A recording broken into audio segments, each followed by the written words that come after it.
किसान का वोट कैसे लिया जाए, किसान से वायदा किया और कहा स्वामीनाथन की रिपोर्ट लागू करेंगे, एमएसपी का कानून बना देंगे। वायदा किया और कहा था कि 2022 में किसान की फसल के दाम दोगुना कर देंगे। साथियों, समय बीतता गया। 2022 में किसान की फसल के दाम दोगुना करने की बजाय 3 कृषि के काले कानून बना दिए थे। 13 महीने किसान को दिल्ली के चारों तरफ हरियाणा के लगते हुए जो बॉर्डर थे, लाखों की संख्या में घर बार परिवार बच्चे छोड़ करके आंदोलन करने के लिए मजबूर होना पड़ा। 750 से ज्यादा किसानों ने शहादत दी। वादा किया था पढ़े लिखे नौजवान के साथ कि 2 करोड़ को हर वर्ष नौकरी देंगे, महंगाई कम करेंगे। आज देश में भारतीय जनता पार्टी की सरकार बनने के बाद महंगाई बढ़ी है, भ्रष्टाचार बढ़ा है, हरियाणा में कानून व्यवस्था खत्म हो गई है।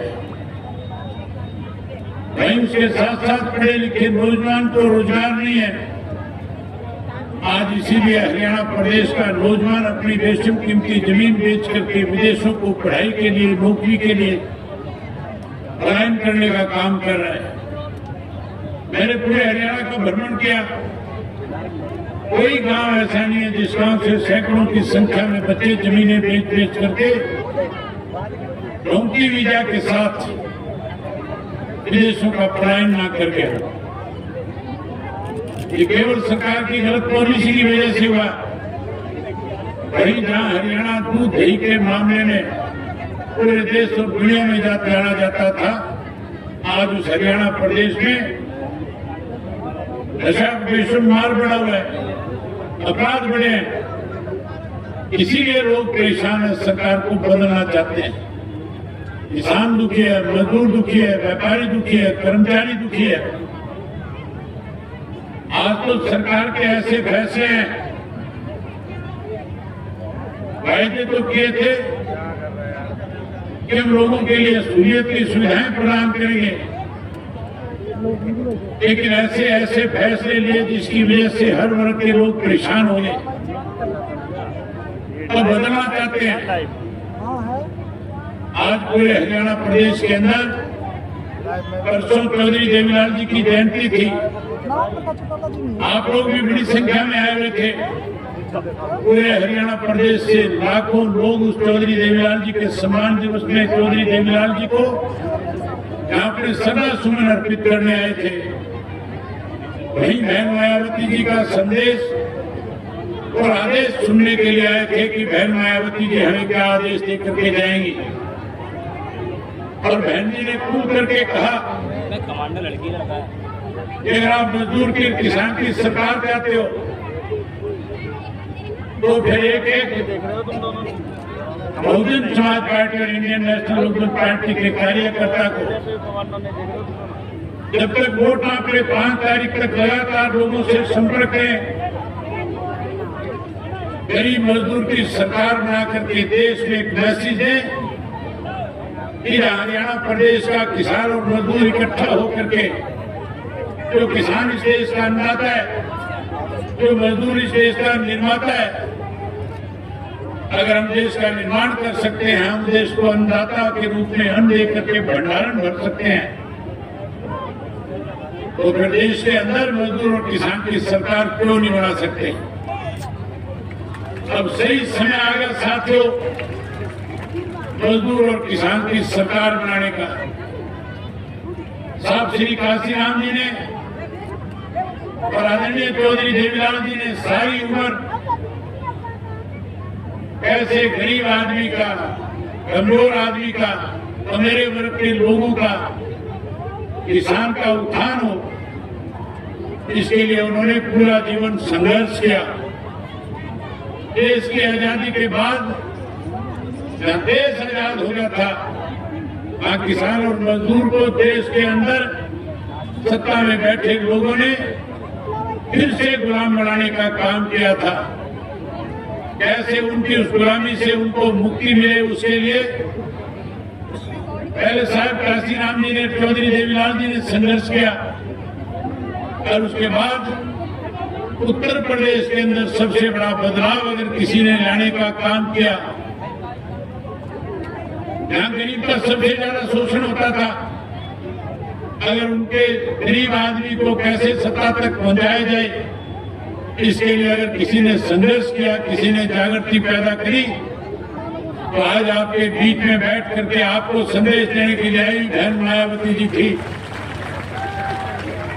और हरियाणा प्रदेश में गरीब की अगर किसी ने मदद करी, अगर किसान को किसी ने न्याय दिलाया, तो उस शख्स का नाम चौधरी ओम प्रकाश चौटाला है। चौधरी ओम प्रकाश चौटाला ने अनेक कमजोर वर्ग के लोगों को, जिनको राजनीतिक तौर पर अस्थिर किया हुआ था, उनको राज्यसभा में, विधानसभा में भेज करके उनकी अपनी ताकत बढ़ाने का काम किया था। आज साथियों फिर समय आ गया, आज फिर मौका है। ये कांग्रेस और भारतीय जनता पार्टी जो दो मुहिम सांप है, एक नागनाथ है, एक सांपनाथ है, इसको कुचलने का समय आ गया। इसको कुचलने के लिए आपको लाठी उठाने की जरूरत नहीं, हिम्मत चाहिए भाई। इसको कुचलने के लिए केवल 5 तारीख को जहां बीएसपी और इंडियन नेशनल लोकदल पार्टी की तरफ से बीएसपी का उम्मीदवार है, मनीष गौतम, वहां हाथी के सामने का बटन दबा देना, ये दोनों अपने आप मारे जाएंगे, खत्म हो जाएंगे। मनीष गौतम, जहां इंडियन नेशनल लोकदल पार्टी का, बहुजन समाज पार्टी का, इंडियन नेशनल लोकदल का प्रत्याशी है, थोड़ा साइड हो जाएगा। भयानक के सामने का बटन दबा करके इन दोनों को मारने का काम करना। इन दोनों को दबाओगे, मारोगे। वही साथियों, पहले भी चौधरी देवीलाल ने आपको अनेक सुविधाएं प्रदान करी। फिर चौधरी ओम प्रकाश चौटाला जब इस प्रदेश के मुख्यमंत्री बने, उन्होंने सरकार आपके द्वारा कार्यक्रम के तहत पूरे प्रदेश के अंदर सड़कों का जाल बिछाया। गांव गांव में पीने के पानी के बंदोबस्त के लिए आपके घर तक टूटी पहुंचाई, वाटर वर्क्स लगाए। वही उसके साथ साथ गांव में पीएचसी, सीएचसी, डिस्पेंसरी बना करके आपको स्वास्थ्य सेवाएं प्रदान करी। गांव गांव के अंदर स्कूल अपग्रेड किए ताकि हमारे बच्चों को बाहर दूर दराज पढ़ने के लिए जाना ना पड़े। आज इस सरकार ने स्कूल बंद कर दिए, स्वास्थ्य केंद्र बंद कर दिए, सड़कें टूटी पड़ी है, बेहाल है, बिजली महंगी होगी, पीने का स्वच्छ पानी नहीं है। आज बीजेपी के लोग, कांग्रेस के लोग इस्तार देते हैं, वायदे करते हैं, लेकिन साथियों सत्ता में आने के बाद ना भाजपा ने अपना मैनिफेस्टो लागू किया, ना कहीं बीजेपी ने आपको सुविधाएं प्रदान करी। अगर मैनिफेस्टो किसी ने लागू किया और वायदा पूरा किया तो हरियाणा में इंडियन नेशनल लोकदल पार्टी ने किया। और उदाहरण आपके सामने बहन जी, आपके साथ सटा हुआ उत्तर प्रदेश है। इस तरह से बहन जी के राज में उत्तर प्रदेश के अंदर किसान खुशहाल था, इस तरह से अपराध खत्म किया गया था, अपराधी यूपी छोड़ करके भाग गए थे। और वहीं उसके साथ साथ इस गरीब आदमी को वोट का अधिकार नहीं था, न केवल उसको वोट का अधिकार दिलाया बल्कि उसका राज बना करके उसकी उत्तर प्रदेश के राज में हिस्सेदारी देने का काम किया। वही साथियों, हम दोनों ने बैठ करके, बहन जी ने, मैंने आकाश जी के साथ बैठ करके, बहुजन समाज पार्टी के नेताओं के साथ बैठ करके, इंडियन नेशनल लोकदल पार्टी के नेताओं ने एक साझा कार्यक्रम आपके बीच में देने का काम किया है। अगर आप हमारी सरकार, अपनी सरकार बनाओगे तो चौधरी देवीलाल ने सबसे पहले देश के अंदर पेंशन 100 रुपया माहवार करी थी। आज बीजेपी वाले कहते हैं हम बढ़ा देंगे, उनका कहता है 6000 कर दूंगा। 10 साल मुख्यमंत्री रहा था, एक नया पैसा नहीं बढ़ाया था। आप राज बनाओ, सत्ता में आओ, अपनी सरकार बनाओ। हम 100 रुपए वाली पेंशन 7500 रुपया महीना आपके घर पहुंचाने का काम करेंगे। वहीं उसके साथ साथ हरियाणा में 2 लाख पोस्टें वैकेंट है। हमारे युवा साथी विदेश जा रहे हैं, कर यार कान का मत लगा भाई। वो हरियाणा में रह करके अपना कारोबार करे, इसके लिए अच्छी पॉलिसी बनाएंगे। वहीं 2 लाख पढ़े लिखे बच्चों को पहले 6 महीने में रोजगार और नौकरी देने का काम करेंगे। यहाँ 2 लाख को नौकरी देंगे। वहीं जो कोई नौकरी से वंचित रह जाएगा उसे मायूसी होने देंगे। तेरे सुनने में फर्क हो गया। 21,000 रुपया बेरोजगारी भत्ता तब तक उस बच्चे को देंगे जब तक उसको सरकार की तरफ से नौकरी नहीं मिल जाएगी। ये माताओं बहनों से मोदी जी ने वायदा किया था और कहा था चूल्हे से मुक्ति दिलाऊंगा, गैस का कनेक्शन घर घर पहुंचाऊंगा, गैस का सिलेंडर मुफ्त दूंगा। गैस अगर सस्ती मिलती थी तो हमारे राज्य में 2100 रुपए 250 रुपए का गैस का सिलेंडर आपको दिया जाता था। कांग्रेस के राज में महंगा हुआ, भाजपा ने 1200 रुपए का कर दिया। आप सरकार बनाओ, हमारे दोनों पार्टियों का फैसला है। महीने की पहली तारीख को गैस का सिलेंडर आपके घर में सरकार की तरफ से मुफ्त आपके पास आया करेगा। वहीं 1100 रुपए साथ में देंगे ताकि आपको रसोई के खर्च के लिए घर के किसी व्यक्ति के सामने हाथ ना फैलाना पड़े। वहीं गरीब आदमी को पहले 100 गज का प्लाट अगर किसी ने मुहैया कराया तो चौधरी ओम प्रकाश चौटाला ने दिया था। अब जिसके पास अपनी छत नहीं है, जो भूमिहीन है, उसे चिंता करने की जरूरत नहीं। आपकी सरकार बनने के बाद 100 गज का प्लाट और 2 पक्के मकान चौधरी देवीलाल आवास योजना के तहत बना करके देने का काम करेंगे। वहीं ओल्ड पेंशन स्कीम लागू करेंगे और उसके साथ साथ हरियाणा प्रदेश के हर नागरिक को पीने का स्वच्छ पानी मिले, पानी का पैसा न लगे। हम आपको पीने का स्वच्छ पानी मुफ्त में मुहैया कराने का काम करेंगे। साथियों, जहां पानी मुफ्त देंगे, बिजली मुफ्त देंगे, हमारे बच्चों को अच्छी शिक्षा मिले, इसके लिए अच्छे स्कूल बनाएंगे। गांव के अंदर ऐसे स्कूल बना करके देंगे कि शहर के बच्चे गांव के स्कूल में पढ़ने आएंगे, शिक्षा मुफ्त देंगे। वहीं उसके साथ साथ स्वास्थ्य सेवाएं कोई 5 लाख की कहता है हम देंगे, कोई 10 लाख के आयुष्मान कार्ड की बात करता है, कांग्रेस वाले कहते हैं 20 लाख करेंगे।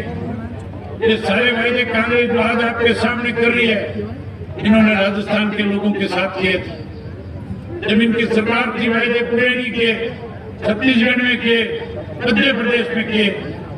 वायदे पूरे न करने की वजह से लोगों ने उनको नकारने का काम किया। आज हरियाणा प्रदेश में इस तरह के वायदे करके कहीं ना कहीं आपको लुभाने की कोशिश करते हैं। आप Bahujan Samaj party, Indian National Lokdal party को सत्ता में लाओ, परमात्मा ना करे हरियाणा का कोई व्यक्ति बीमार हो। हम तो स्वस्थ हरियाणा देखना चाहते हैं। चौधरी देवीलाल की सोच थी कि हरियाणा सबसे ज्यादा ताकतवर राज्य बने, सबसे मजबूत राज्य बने और हरियाणा देश के अंदर नंबर 1 राज्य बने। अगर कोई बीमार होगा, चिंता करने की जरूरत नहीं होगी, इलाज के कहीं कराओगे, सारा पैसा हरियाणा प्रदेश की सरकार वहन करने का काम करेगी। 1 पैसा आपका खर्च नहीं होगा। आपके मन होता आपके साथ बहुत सारी बातें करूं, लेकिन मजबूरी है, मुझे भी वापस सरसा जाना है, वहां के कार्यक्रम है। और बहन जी भी काफी समय पहले आगे थे, मैं इनसे पहले पहुंचना चाहता था। मैं इनसे इस बात के लिए माफी चाहता हूं, मेरी मजबूरी थी। मुझे आज टेक ऑफ नहीं करने दिया। वहां पे एयरफोर्स वालों की कोई एक्सरसाइज चल रही थी, कल वहां प्राइम मिनिस्टर ने आना है, इसलिए उठने में देरी होगी, इसलिए आपके बीच में लेट आया हूं। मैं आपका और समय जाया ना करके आपसे केवल ये आग्रह करूंगा कि अगर आप चाहते हो मजदूर और किसान का राज में, तो फिर 5 तारीख तक जो बातें मैंने आपके सामने की है, जो बहन जी संदेश आपको दे, वो संदेश जन जन तक पहुंचाना। 25 तारीख को चौधरी देवीलाल के सम्मान दिवस के ऊपर लाखों लोगों ने इकट्ठे होकर के देश के अंदर एक मैसेज दे दिया कि हरियाणा प्रदेश में अगली सरकार बहुजन समाज पार्टी और इंडियन नेशनल लोकदल पार्टी की बनने जा रही है। आज आपने भी इतनी बड़ी संख्या में आकर के, मैं प्रेस के साथियों से कहूंगा, चाहे राहुल गांधी की मीटिंग हो, चाहे प्राइम मिनिस्टर की मीटिंग हो, सब जगह पे ढो करके लोग लाए जाते हैं।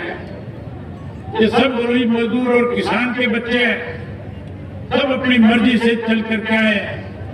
ये बदलाव की बहुत बड़ी निशानी है।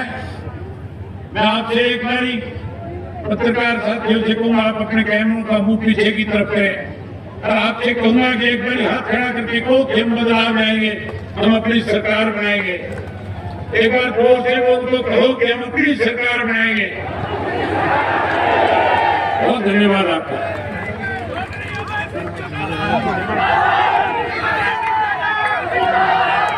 अब मैं आपके बीच में बहुजन समाज पार्टी की राष्ट्रीय अध्यक्ष, देश के सबसे बड़े सूबे उत्तर प्रदेश की